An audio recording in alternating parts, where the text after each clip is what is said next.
السلام عليكم، مرحبا بكم في قناتي كويزين دو امينه. اليوم حضرت لكم تكتوكه باذنجان بلا صوص طوماط. تجي بزاف بنينه وماشي ناشفه. قبل ما نبداو لا فيديو ما تنساوش تدعموني بالاشتراك وديروا لي جيم باش نستمر. واستعملت 3 حبات باذنجان. غسلت الباذنجان وقطعته مكعبات صغيره وخليته في الماء باش ما يشربش بزاف الزيت وقليته. لاصوص طوماط حطيت شويه زيت في المقلاة، 6 حبات طوماطيش مرابيين، 4 سنات توم، شويه توم بودره، فلفل الكحل عكري والكرويه درت غير شويه. نحركوا المكونات جيدا.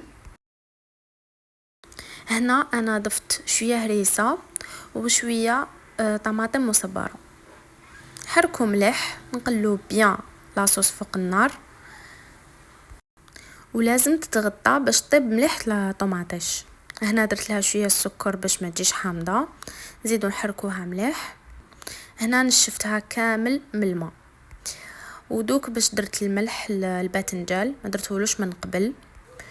زدت لها النار عاليه شويه لاصوص ودرت واحد النص كاس تاع ما هكاك. حكمت حبه فلفل قناوه، غسلتها رميتها في لاصوص. ما نقسموهاش باش ما تجيش حاره، تطلق برك البنه. كي عقدت شويه لاصوص رميت لداخل الباذنجان ديالي اللي كنت قليته. نحركو مليح، ندخلو بيان في لاصوص.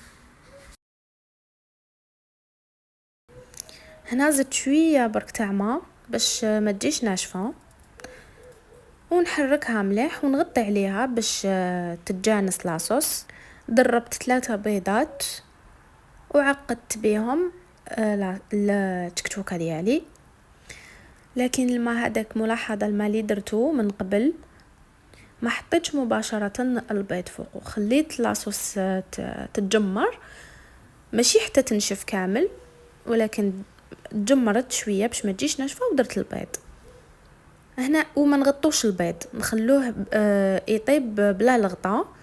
ومن بعد نديرو الا كان عندك فروماج، ماشي لازم، على كل حال تجي بنينه بلا به ديري شويه فروماج. انا كنت طيبت شويه كسره باش ناكلوها بها، على خاطرش تجي خير ملي تاكلوها بالخبز. ان شاء الله تجربوها ونتلاقاو في وصفه اخرى.